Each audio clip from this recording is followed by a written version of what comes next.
मुझे पता है कुछ होमवर्क के क्वेश्चंस आप लोगों से नहीं हुए हैं, और हम वो डिस्कस करके ही आगे जाएंगे। ऐसा नहीं होगा कि आपसे अगर एक दो क्वेश्चंस नहीं हुए हैं तो वो मैं नहीं डिस्कस करूंगा और आगे चला जाऊंगा।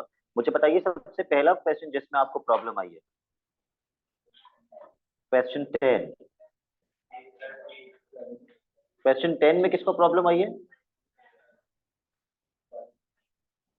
आपको 10 में प्रॉब्लम आई है? 10 में? 7 में? All right. पार्ट ए में कह रहे हैं the question is asking. B नहीं समझ आया, ए हो गया था।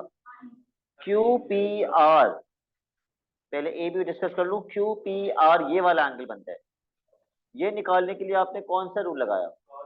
कोसाइन रूल का केस 2 लगाया, ठीक है, क्योंकि तीनों साइड मालूम है और एक एंगल निकालना है। ये ए की वैल्यू होगी और ये बी की वैल्यू होगी। अच्छा, part B is R P S. R P S ये वाला एंगल निकालना है। ओके, इस पे मैं थीटा लगा देता हूं। How many angles are involved? 2। अब ताहा मसला ये है कि अगर दो एंगल्स इन्वॉल्व हैं तो मुझे कौन सा एंगल लगाना, कौन सा रूल लगाना चाहिए? Sine rule. और साइन रूल लगाने के लिए कम से कम एक एंगल और उसके सामने वाली साइड गिवन होनी चाहिए। क्या इसमें गिवन है? बिल्कुल गिवन है। एक एंगल भी गिवन है और उसके सामने वाली साइड भी गिवन है। तो मैं लिखूंगा sine 68 upon 74 is equal to, अब मसला स्टार्ट होगा। अगर मैं लिख रहा हूं साइन थीटा तो मुझे थीटा के सामने वाली साइड लिखनी चाहिए। क्या वो गिवन है? वो भी नहीं गिवन, ना थीटा गिवन है ना सामने वाली साइड गिवन है। तो क्या ऐसा क्वेश्चन हमने पिछली क्लास में किया था? यस, उसमें हमने क्या किया था? यस, यस, हम ये एंगल निकाल लेंगे क्योंकि इसके सामने वाली साइड गिवन है। फिर जब ये दोनों एंगल्स मिल जाएंगे तो दोनों को प्लस करके 180 से माइनस करके ये आंसर आ जाएगा। कितने बच्चे ये खुद से कर सके थे? अली अयान आपसे नहीं हुआ था ये? शरोज आपसे भी नहीं हुआ था? युमना आपसे भी नहीं हुआ था? हो गया था, लेकिन बुक के पीछे आंसर डिफरेंट है। ठीक है, अभी चेक कर लेते हैं कि किस तरह हुआ था ये। Sine 68, this is part B, upon 74 is equals to sine theta. अच्छा, मैं थीटा नहीं लिख रहा, कल भी मैंने थीटा लिख दिया था, मैंने कहा था उसको फिर चेंज किया था। क्या लिखूं? साइन एस अपॉन 53, ये वहां चला जाएगा तो पहले आपको साइन एस की वैल्यू मिलेगी। कितनी आएगी वो साइन एस की वैल्यू? जितने बच्चों ने सॉल्व किया मुझे चेक करके बताओ। Sorry, 41.6 degree. इन दोनों को प्लस करके, सॉरी ये तो आप मुझे एंगल बता रहे हैं, साइन एस कितना आएगा? 0 पॉइंट समथिंग, 0.6640। वेरी गुड, कम से कम इतनी एक्यूरेसी पे तो लिखना चाहिए। साइन वहां जाके इनवर्स होगा और एंगल आ जाएगा कितना? 41.6 डिग्री। फिर इन दोनों को प्लस करके जब 180 से माइनस करेंगे तो पी वाला एंगल आ जाएगा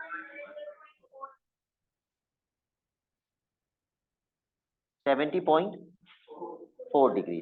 ठीक है, एरिया वाले पार्ट में किसी को कोई प्रॉब्लम हुई? अली यान एरिया आ गया था?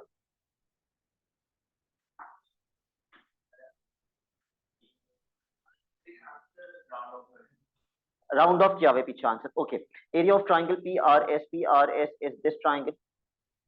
अगर मुझे ये दो लेंस दी हुई हैं तो मुझे एंगल, क्योंकि एंगल हमेशा दोनों लेंस के बीच में होना चाहिए। So if I am finding the area it should be half 53 74 sine 70.4। कितना आ रहा था? 1847। लेकिन बुक वालों ने कितने सिग्निफिकेंट फिगर्स में राउंड ऑफ कर दिया होगा? 3 सिग्निफिकेंट फिगर्स, क्योंकि पेपर में इंस्ट्रक्शन क्या होती है? 3 में दो, लेकिन आप 3 से ज्यादा में भी देंगे तो मार्क्स नहीं कटेंगे। तो ये क्या हो जाएगा? 1854 जो है वो 5 बन जाएगा, क्योंकि 4 के बाद वाला डिजिट 5 या 5 से बड़ा है। और किस क्वेश्चन में प्रॉब्लम हुई? 8 का C, angle of depression of E from D. E और डी की बात हो रही है, ई और डी की। एंगल ऑफ एलिवेशन ऊपर बनता है या नीचे? और एंगल ऑफ डिप्रेशन वो भी नीचे, तो नीचे किस पॉइंट पे बनाना चाहिए? ई पे।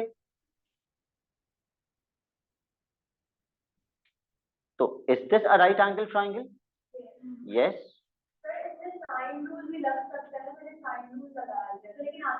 आंसर तो सेम आएगा, लेकिन आप एक इंप्रेशन छोड़कर जाएंगी एग्जामिनर के ऊपर अगर आप साइन रूल लगाएंगे तो। ठीक है, नहीं लगाना चाहिए, आंसर सेम आएगा। Alright, because it is a right angle triangle I should apply either sign theta, cos theta, tan theta. Angle के हिसाब से ये क्या है? ये टैन है एंगल के हिसाब से, ऑपोजिट, और ये एडजेसेंट, तो टैन थीटा लगेगा। तो ये एक मुश्किल क्वेश्चन नहीं था। और कोई प्लीज पूछो मुझसे, ask me as many questions, solve कर दूं। ओके, जब मैं टैन लगाऊंगा, tan theta is equal to opposite upon adjacent, तो थीटा निकालने के लिए tan वहां जाके इनवर्स हो जाएगा।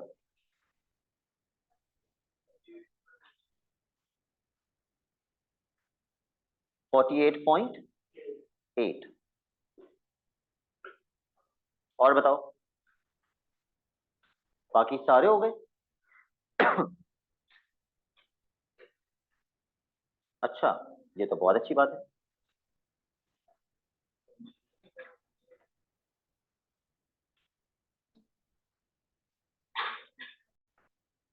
ऑलराइट, एक कॉन्सेप्ट जो हमारा रह गया है ट्रिग्नोमेट्री के अंदर, वो देख लेते हैं।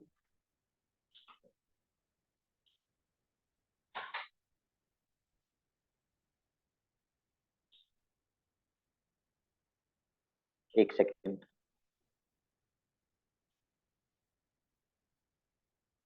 There is no request.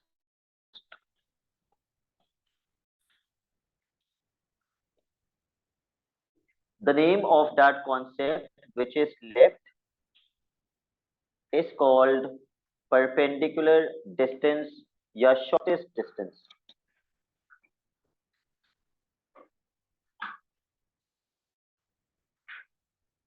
shortest distance slash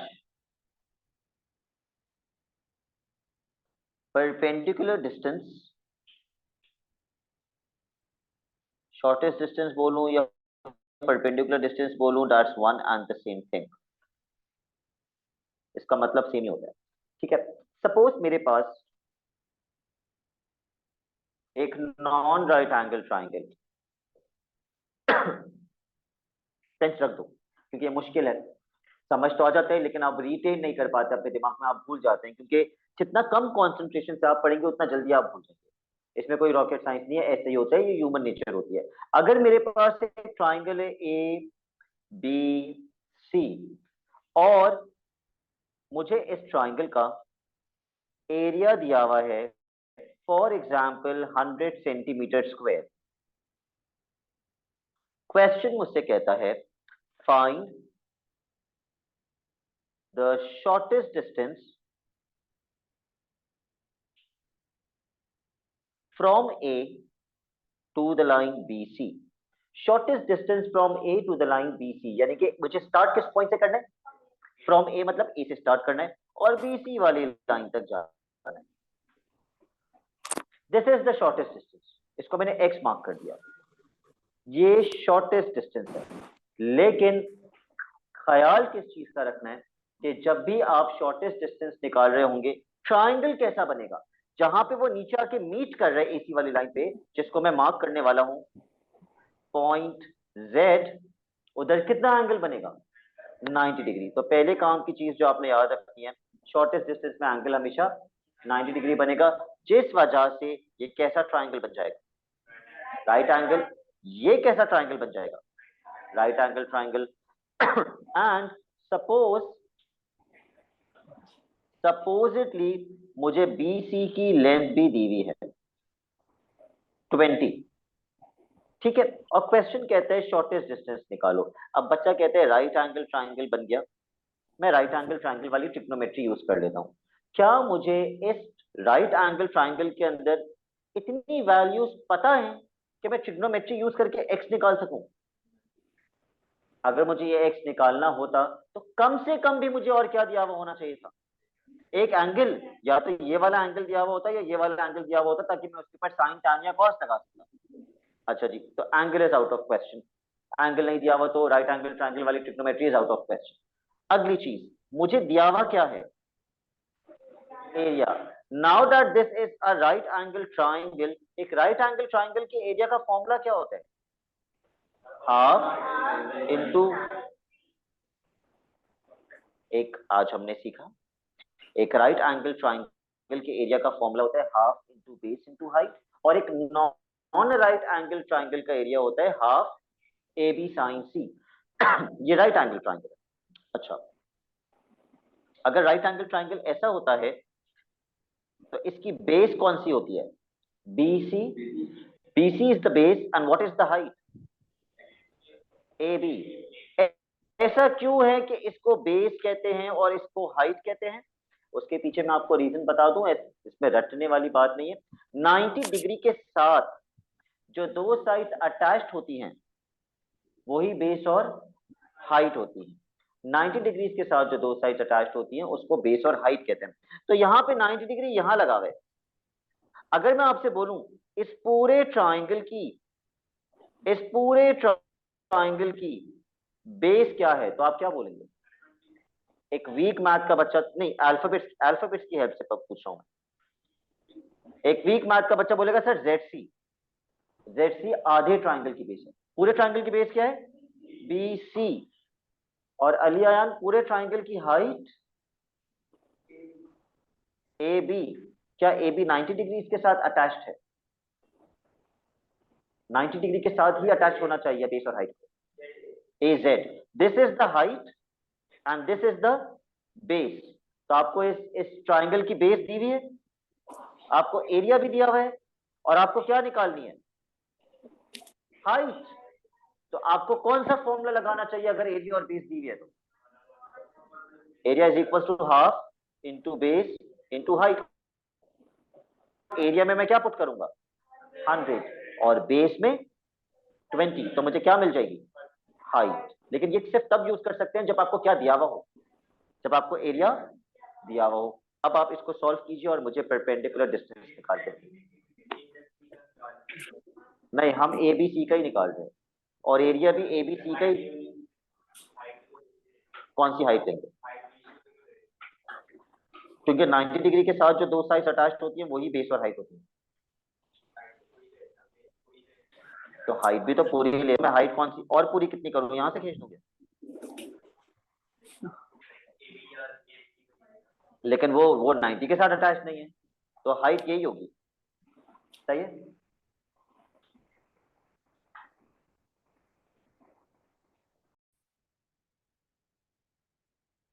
area का फॉर्मूला लगाओ।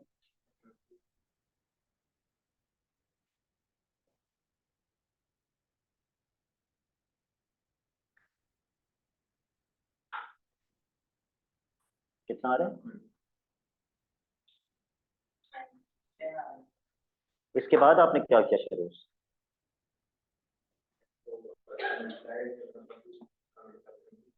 Which is 10।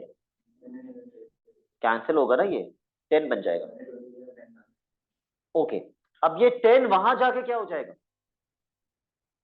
डिवाइड 100 के पास जाके, क्योंकि बीच में इज इक्वल टू का साइन है। एक जीरो से एक जीरो कैंसिल हो जाएगा, एक्स की वैल्यू 10 आ जाएगी।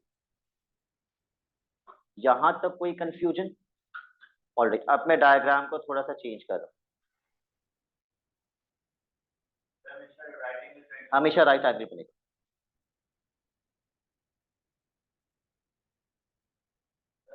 जी।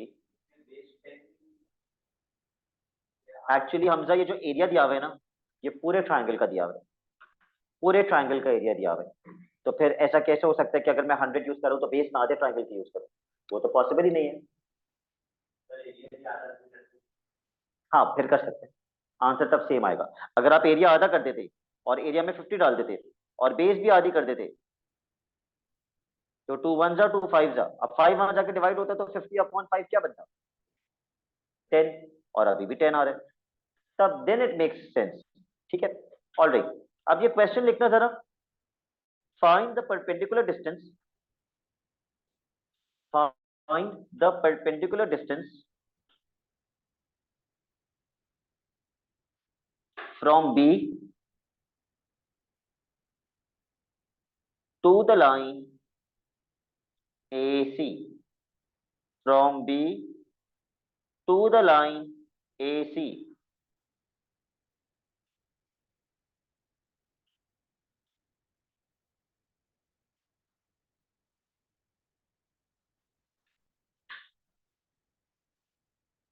और एक चीज और आपको दी हुई है, एरिया ऑफ ट्राइंगल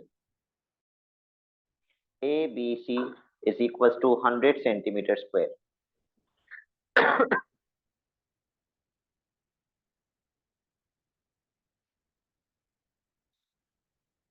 कहां से कहां तक डॉटेड लाइन बनाओगे? स्टार्ट किस पॉइंट से करोगे? बी से। बी से, और बी से डॉटेड लाइन जाएगी एसी वाली लाइन तक।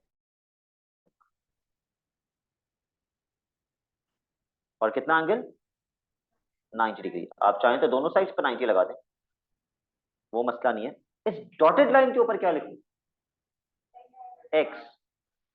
और जहां पर ये मीट करिए उसको पॉइंट जेड कह देना, क्योंकि हम जेड से ही हमेशा डिनोट करते हैं। एक रूल बना लेते हैं कि भाई जेड बोलेंगे उसको हमेशा।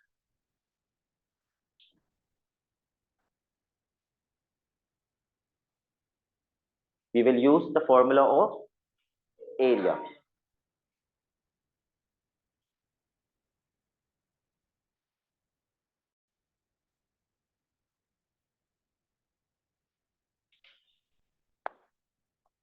एरिया की जगह पे 100, बेस की जगह पे 5 और हाइट की जगह पे x। अब 5 और 2 तो कैंसिल नहीं हो सकते, तो मैं क्या करूं? 2.5 अगर पेपर 1 है, मैं पहले 2 वहां ले जाके मल्टीप्लाई कर दूंगा, ये हो जाएगा 200, और 5 वहां जाके डिवाइड।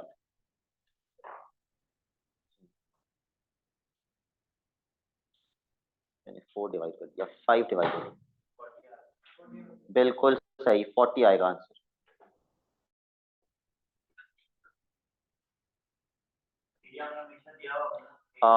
नहीं, अब मैं अगला क्वेश्चन करवा रहा हूँ, उसमें एरिया नहीं दिया होगा, तो क्या करेंगे अगर एरिया ना दिया होगा?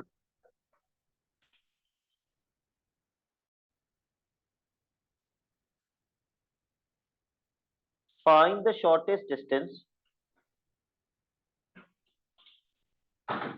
from C to the line AB. Let's see कितने बच्चे इसको सॉल्व कर पाते हैं। ऑल्दो ये कोई मैंने मुश्किल क्वेश्चन नहीं बनाया, क्वेश्चन अभी भी आसान है।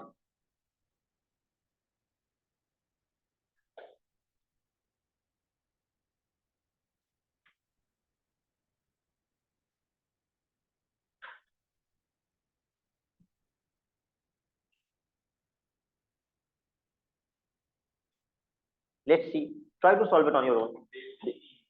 बेस नहीं दी हुई, लेकिन जब तक आप डॉटेड लाइन बना के राइट एंगल ट्राइंगल नहीं बनाते, आपको नहीं समझ आएगा शॉर्टेस्ट डिस्टेंस कैसे निकालेंगे।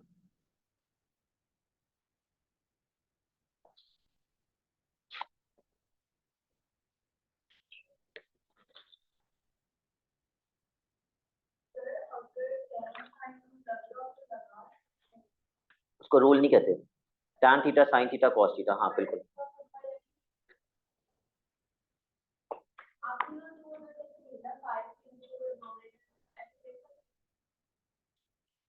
क्योंकि बीच में साइंस क्या है? मल्टीप्लाई। अगर प्लस या माइनस होता तो शर्मिन मैं नहीं भेज सकता था, फिर मुझे एलसीएम लेना पड़ता।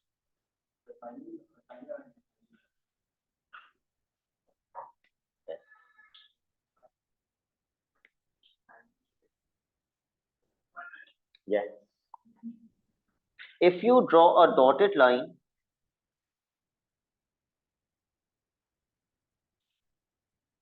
you will label this point as Z. यहां आएगा 90 डिग्री का एंगल। तो अब एरिया तो दिया हुआ नहीं है, तो एरिया का फॉर्मूला तो अब आपने नहीं लगाना जी। बिल्कुल ये शॉर्टेस्ट डिस्टेंस है। So considering this right angle triangle, we can apply the trigonometry of right angle. Sin, cos या tan, तो उनके ऑपोजिट किसके बराबर है? x। साइन रूल लग सकते हैं, लेकिन राइट एंगल ट्राइंगल है तो कोशिश करना साइन रूल ना लगाना, साइन थीटा लगाना। आंसर सेम आएगा। Sine theta is equals to opposite upon hypotenuse. ये वहां जाके मल्टीप्लाई हो जाएगा, तो x किसके बराबर आ रहे हैं?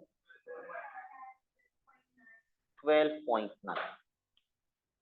x बराबर आएगा 12.9 के।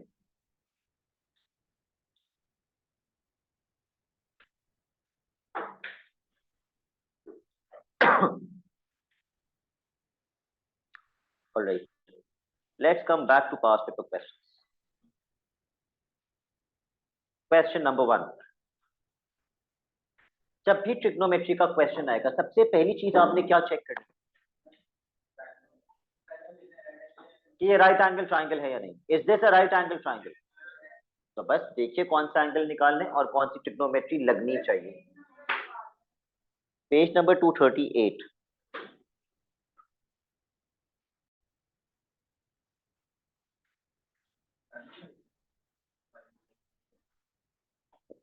राइट एंगल ट्राइंगल के एंगल कौन सा निकालना है? सी निकालना है, तो सी पे थीटा लगाओ।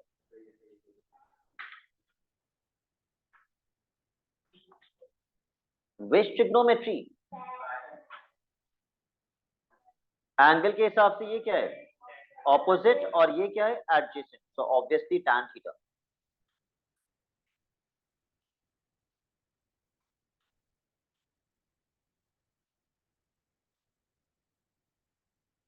ये एज इट इज कैलकुलेटर में डाल दो।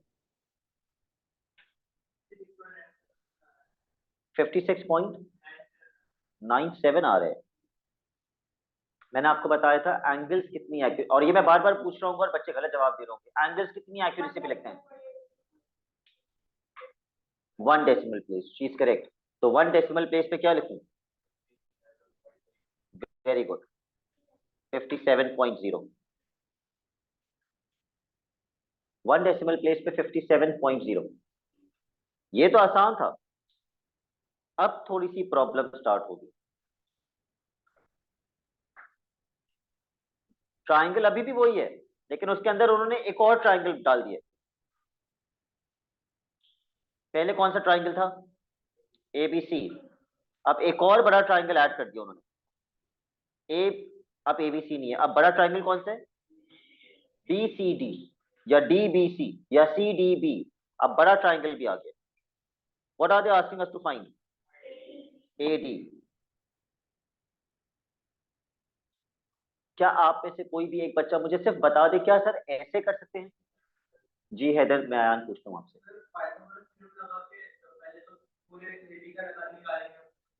पाइथागोरस थ्योरम लगा के क्या निकालेंगे? ए बी तो दिया हुआ है, बी डी की वैल्यू निकालेंगे। क्या एक्सीलेंट। क्या ये एक राइट एंगल ट्राइंगल है? बड़ा ट्राइंगल। उसने मुझे कितनी लेंथ दी हुई है? 1 2। ये 10 तो सिर्फ यहां से यहां तक है, पूरी लेंथ नहीं दी हुई। अगर मैं पाइथागोरस थ्योरम लगा दूं तो क्या मुझे ये पूरी हाइट मिल जाएगी बड़े ट्राइंगल की? उस बड़े ट्राइंगल की हाइट में से छोटे ट्राइंगल की हाइट को माइनस कर देंगे। ठीक है, पाइथागोरस थ्योरम किस ट्राइंगल पे लगेगा? बीसीडी पे। अल्फाबेटिकल ऑर्डर में लिख लेते हैं, अच्छी बात होती है। बीसीडी, इस पे पाइथागोरस थ्योरम लगाइए।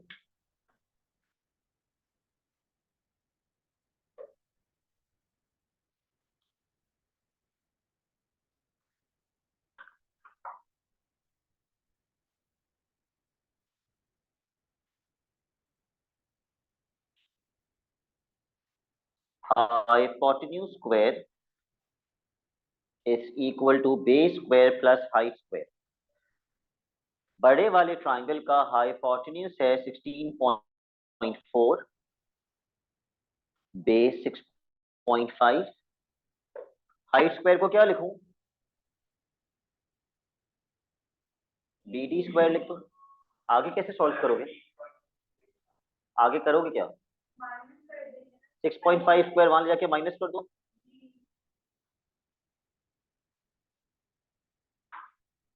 और पहले मुझे बी डी स्क्वायर की वैल्यू बता दो कितनी आ रही। 226.71। Then apply square root to get rid of this square.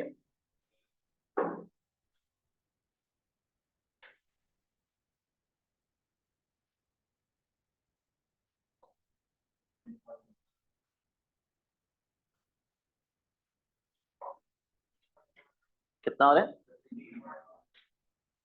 Is this your final answer? No. Final answer कितने सिग्निफिकेंट फिगर्स पे लिखते हैं? 3 सिग्निफिकेंट फिगर्स पे, एंगल्स 1 डेसिमल प्लेस पे बाकी सारे आंसर 3 सिग्निफिकेंट फिगर्स पे। तो अगर आपको, मेरी बात गौर से सुनना, अगर आपको फाइनल आंसर 3 सिग्निफिकेंट फिगर में लिखना है तो वर्किंग कितने सिग्निफिकेंट फिगर्स में होनी चाहिए? ज्यादा में या कम में? ज्यादा में। तो वर्किंग कितने सिग्निफिकेंट फिगर्स में होनी चाहिए? 4 में। तो मुझे 4 सिग्निफिकेंट फिगर्स में बताओ। 0, 5 के बाद क्या है? तो मैं इसको 0, 6 लिखूंगा। ये 4 सिग्निफिकेंट फिगर्स हो गए। ये तो बीडी की लेंथ आई है। शार्मिन, अब एडी कैसा आएगा? कितना माइनस करेंगे? 10। 15.06 माइनस 10, 5.06। अब वो बच्चे जिन्होंने 15.06 लिखने के बजाय यहां 15.1 लिखा होता, उनका आंसर क्या आता? क्या आता? उनका आंसर 5.1 आता। और ये कितने सिग्निफिकेंट फिगर्स हैं? 5.1 कितने सिग्निफिकेंट हैं? 2। और पेपर में कंडीशन क्या होती है? 3। तो वो पे गलत हो जाता। उनको पता ही नहीं होता, फिर वो कहते हैं सर पेपर तो बहुत अच्छा हुआ, मैंने आंसर्स भी मैच किए, मेरा ए नहीं आया, ये स्टार नहीं आया।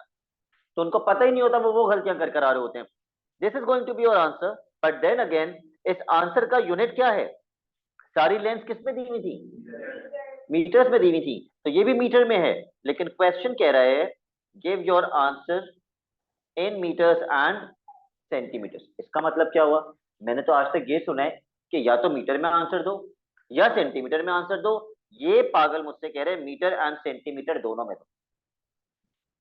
How is that possible? कितने मीटर पूरे पूरे हैं? कितने मीटर्स पूरे पूरे हैं? 5 मीटर पूरे पूरे हैं। अब ये जो 0.06 मीटर्स बचे, इसको सेंटीमीटर में कन्वर्ट करेंगे और मीटर से सेंटीमीटर में जाने के लिए किससे मल्टीप्लाई करते हैं? 100 से मल्टीप्लाई कर दीजिए।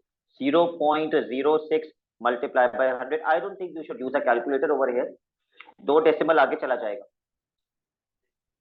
तो 5 मीटर्स एंड 6 सेंटीमीटर्स। तो ये आंसर हो गया मीटर एंड सेंटीमीटर्स।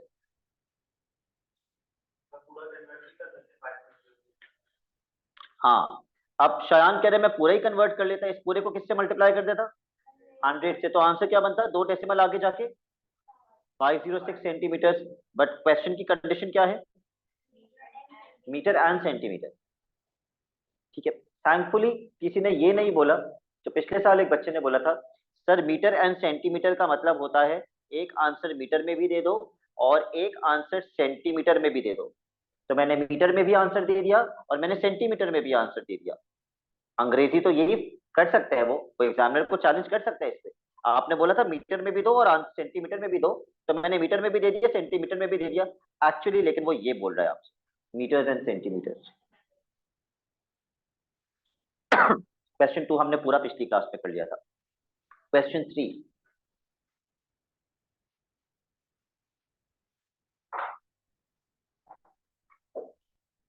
युमना मुझे थोड़ा सा सोच के बताइएगा। क्वेश्चन 3 का जो आप फिगर देख रही हैं, इसमें कितने ट्राइंगल्स ज्यादा से ज्यादा हो सकते हैं? 3? मेरे ख्याल से तो इससे भी ज्यादा हो सकते हैं। 4? कैसे 4? सबसे पहला ट्राइंगल तो ये हो गया, एक ट्राइंगल नंबर 1। उसके बाद ट्राइंगल नंबर 2। उसके बाद ट्राइंगल नंबर 3। और उसके बाद ट्राइंगल नंबर 4। है the triangle number 4 right angle triangle है या non right angle? Non right angle. I like the confidence, but it is a right angle triangle. ठीक है, यहाँ पे एक 90 डिग्री लगा हुआ है। इस 90 डिग्री की वजह से ये पूरी लेंथ क्या हो जाएगी, हाइपोटेन्यूज, और 8 क्या होगा, एडजेसेंट, क्योंकि एंगल के सामने क्या होता है, ऑपोजिट होता है। ये कैसा ट्राइंगल है हैदर, ये नॉन राइट एंगल ट्राइंगल है। ठीक है, क्या मैं कह सकता हूं सी पे 90 डिग्री बनेगा सवाल पढ़े बगैर? नहीं, खुद से 90 नहीं लगाइएगा, अनलेस क्वेश्चन में कोई ना कोई हिंट दी हुई हो। अच्छा, मुझे बताइए, इसको नॉर्थ कहते हैं, यस, और नीचे को south, this is east, and this is west. और क्या नॉर्थ और ईस्ट के बीच में 90 डिग्री लगता है? बिल्कुल लगता है, क्योंकि एक वर्टिकल लाइन है और एक हॉरिजॉन्टल, तो वर्टिकल और हॉरिजॉन्टल के बीच में 90 होता है, यहां हर जगह 90 लगेगा। अब अगर मैं क्वेश्चन पढ़ूं, the diagram represents some beams which support part of a roof, ये कोई काम की सेंटेंस नहीं था मेरे लिए। AD and BC are horizontal, let's check, are AD and BC horizontal? Yes. CDE is vertical, is CDE vertical? Yes. तो 90 degree कहां लगना चाहिए, यहां पे, और यहां पे, और यहां पे भी, क्योंकि एक लाइन हॉरिजॉन्टल है और दूसरी लाइन वर्टिकल, तो सवाल पढ़ के मैं लगा सकता हूँ 90। ज्यादातर पेपर में डायग्राम पे 90 मार्क्स हुआ हुआ आता है, लेकिन नहीं भी आया हुआ तो हम लगा सकते हैं। चलिए लगा दीजिए।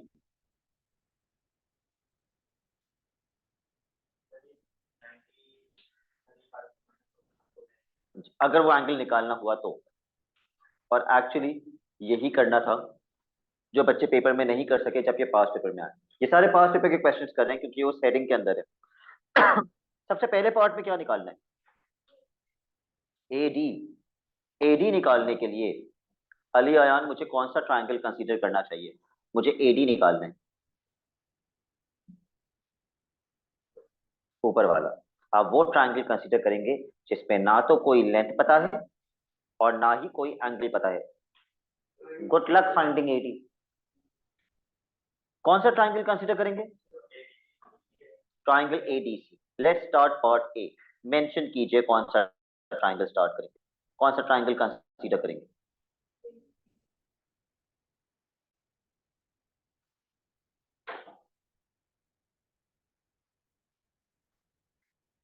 And it is a right angle triangle by the way. मुझे बताए बगैर ट्रिग्नोमेट्री सोच के सॉल्व करके आंसर निकाल लीजिए, बट डोंट स्पीक, मुझे नहीं बताना, भले गलत कर दो कोई बात नहीं, कैंसिल कर देना, लेकिन खुद से तो अटेम्प्ट करो। मैं ये भी बता रहा हूँ कि एक राइट एंगल ट्राइंगल की ट्रिग्नोमेट्री लगेगी, आपको ये निकालना है।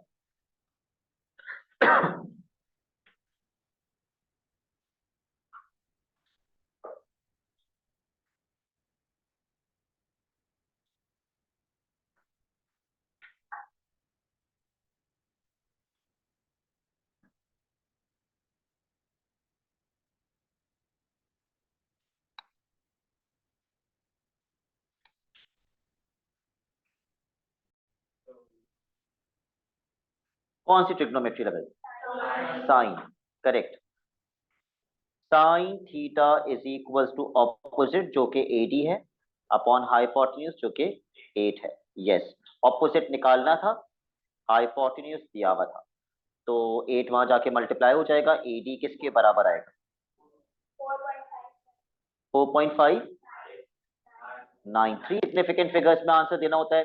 फिर बता दूं, angles in degrees 1 decimal place, all other answer 3 significant figures. अगले पार्ट में क्या निकालना है, CE।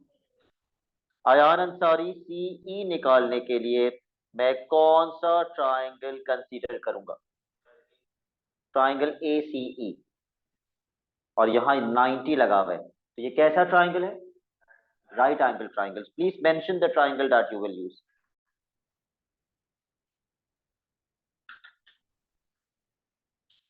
Triangle ACE, angles 1 decimal place, बाकी सारे आंसर्स 3 सिग्निफिकेंट फिगर्स।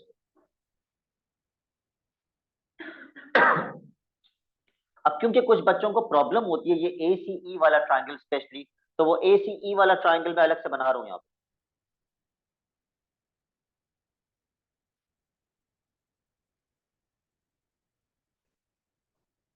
यहाँ तो और कुछ भी नहीं दिया हुआ शायद। क्यों, मुझे AC भी तो दिया हुआ है 8।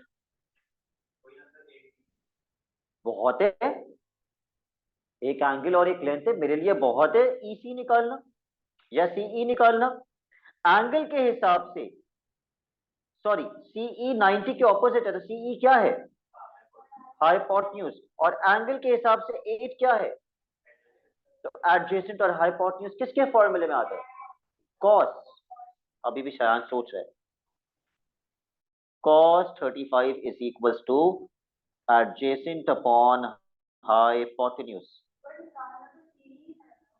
तो CE is the hypotenuse, 90 के ऑपोजिट है CE। इसीलिए मैंने अलग से बनाया है, बच्चों को कंफ्यूजन होती है। ये निकालना है, ये रहा वो। मैंने बीच वाली लाइन यहाँ बनाई ही नहीं ताकि वो परेशान ना करे।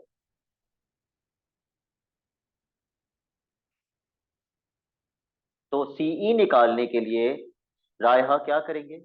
अब अगला स्टेप क्या होगा, इसके बाद क्या करेंगे?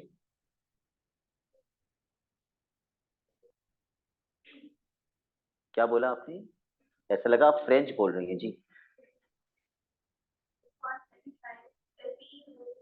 CE उधर चला जाएगा और cos 35 वो भी उधर ही रहेगा। इधर कहाँ जाएगा?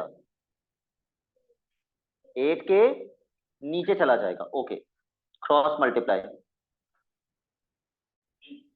8 अपॉन, पानी वानी पी के आएगा, 8 अपॉन cos 35 कितना आ रहा है CE? 3 सिग्निफिकेंट फिगर्स में 9.77। Okay, last part AB।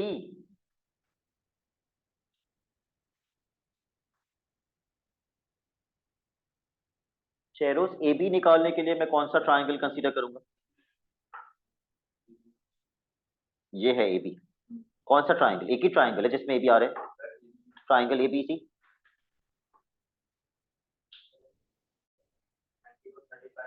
Yes, अब वो बच्चों को सोचने नहीं दिया, तुमने पहले से ही बता दिया।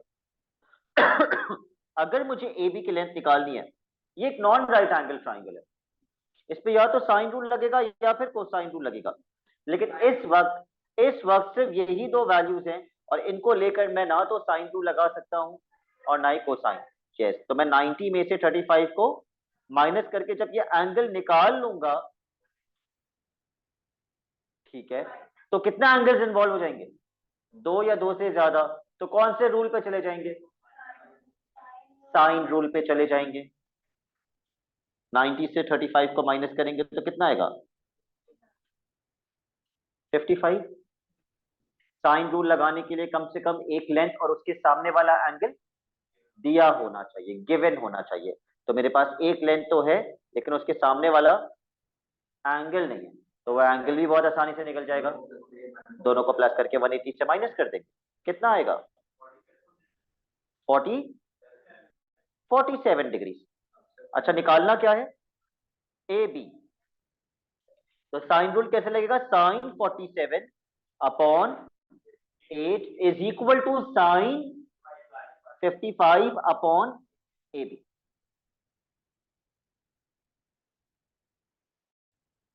Sign 47 upon 8 is equals to sine 55 upon AB. Let's cross multiply.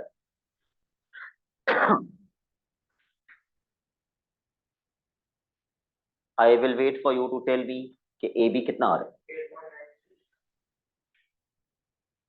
Can anybody else confirm this answer?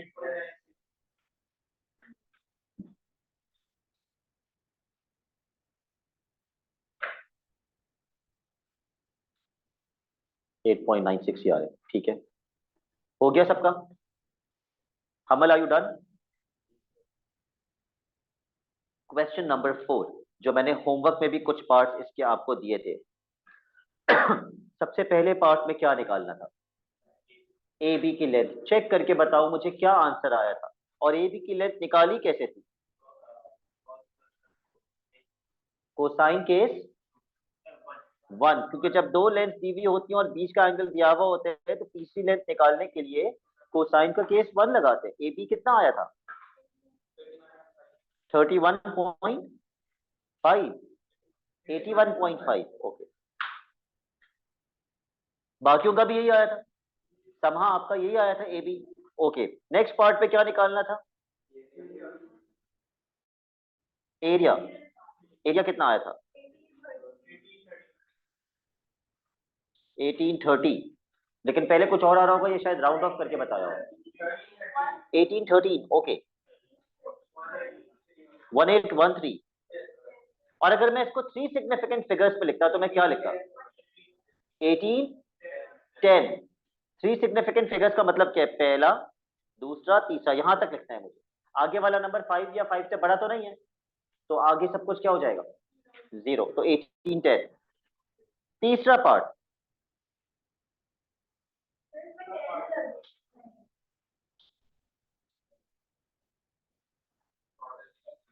Shortest distance from C to the line A B. अब ये मैंने आपको सिखा दिया, अब ये आप करिए खुद से। From C to the line A B, please draw a dotted line.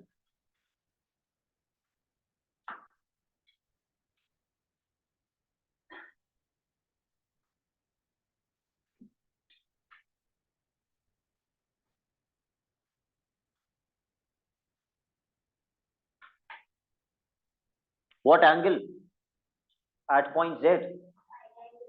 90 degree.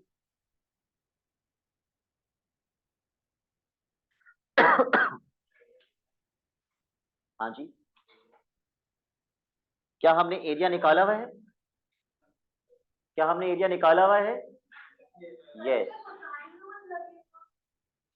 ये निकालने के लिए, अच्छा मुझे बताओ, ये निकालने के लिए अगर मैं ये वाला ट्राइंगल यूज करूं, क्या मैं राइट एंगल वाली ट्रिग्नोमेट्री लगा सकता हूं? क्या मुझे कोई एंगल पता है? कौन सा 40.5 है? हाफ हो जाएगा? ये वही कब नाजिल हुई आपके ऊपर? क्या ये देखने से भी लग रहा है कि आधा आधा ब्रेक हो रहा है? नहीं, प्लीज ये खुद से मत अज्यूम कर लीजिएगा आधा आधा ब्रेक कर दो इसको, ऐसा नहीं है। ठीक है, तो आप अगर राइट एंगल वाले ट्रिग्नोमेट्री लगाने का सोच भी रहे हैं तो कोई एंगल ही नहीं पता, ना इस राइट एंगल ट्राइंगल में, ना इस राइट एंगल ट्राइंगल में कोई एंगल पता है। तो sign theta, cos theta, tan theta is out of question. Pythagoras theorem कैसे लग सकता है? ये पता है? क्या आपको ये पता है? अब ये मत बोलना सर ये 81.5 है, क्योंकि 81.5 ए से लेके बी तक की लेंथ है, वो पहले पार्ट में निकालिए ए बी की लेंथ। ये बेस है, यस। तो मैं एरिया का फॉर्मूला यूज करूंगा और एरिया में एरिया डाल दूंगा, और बेस में क्या डाल दूंगा? 81.5, और हाइट निकाल लूंगा। Area is equal to half into base into height.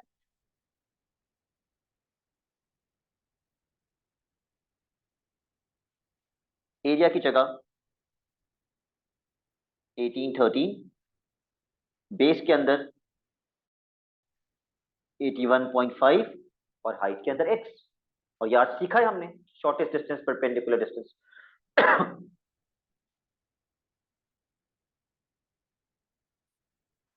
So it is going to be 1813 multiplied by 2 divided by what? 81.5,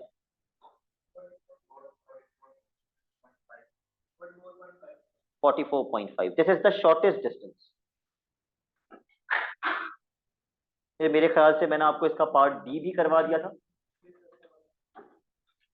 vertical height of the tree वाला, आई रिमेम्बर। उसके लिए हमने ये सी टी निकाला था, और ये राइट एंगल ट्राइंगल है या नहीं? यस। तो x निकालने के लिए हमने क्या लगाया था? tan। Yes, opposite upon adjacent, tan लगाया था। ठीक है, पार्ट ई आपने इसका नहीं करना है।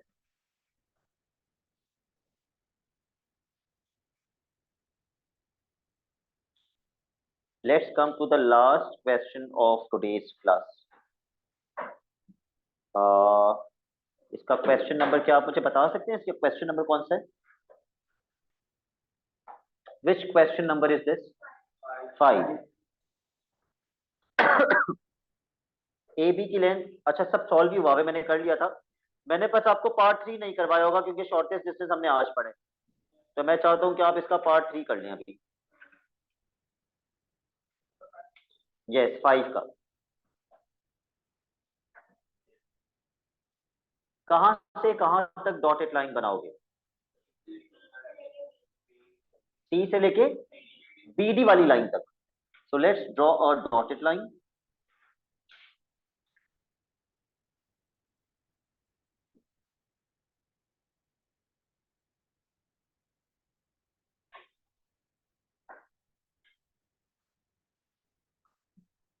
क्या हमने एरिया निकाला हुआ है? अच्छा, मुझे बताओ क्या मैं ट्रिग्नोमेट्री यूज करके राइट एंगल ट्राइंगल पे कैसी बातें कर रहे हो? बिल्कुल। क्या मुझे एंगल दिया हुआ है? So I should use sine theta cos theta tan theta. क्या लगाऊं कि मुझे एक्स मिल जाए?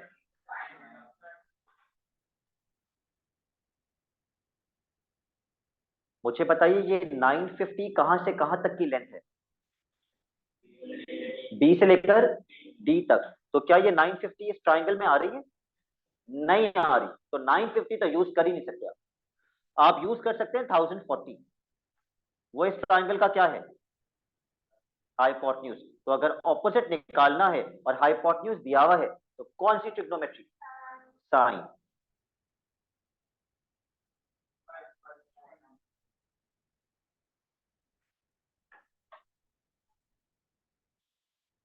Sign theta is equal to opposite upon hypotenuse.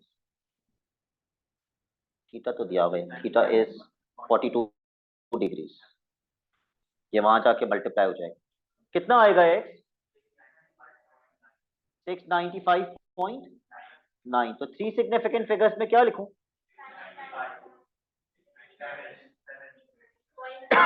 सोच के बताइए।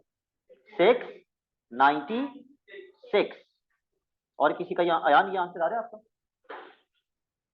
696 ही आ रहा है। ऑलराइट, आप मार्क कीजिए जो क्वेश्चंस आप घर पे करेंगे, इसका पार्ट भी नहीं करना। Homework questions.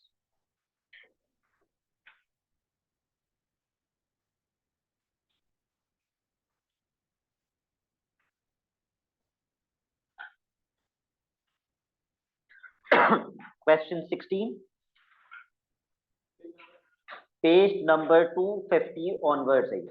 250 onwards, question 16। ये रजिस्टर में लिखना, बुक में टिक मार्क्स नहीं लगाना, ये बहुत ही गलत अप्रोच होती है, फिर याद नहीं रहता कहां से स्टार्ट किया था कहां से। रजिस्टर में लिखना पेज 250 का क्वेश्चन 16। जी। क्वेश्चन 17, कोई नहीं होगा तो मैं बिल्कुल I am open to discussion in the next class. Question 17,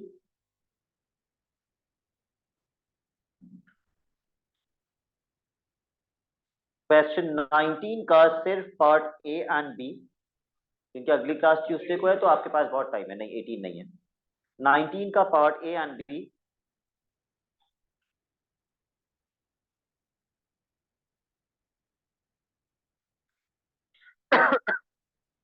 question 21 का part A B C D नहीं करना।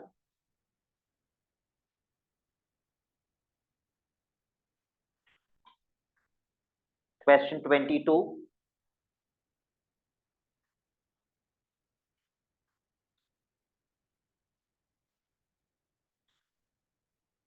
बस यहां तक। ठीक है, आज के फ्राइडे, तो मुझे संडे की रात 12 बजे तक भेज दें। That's it for today. Allah Hafiz.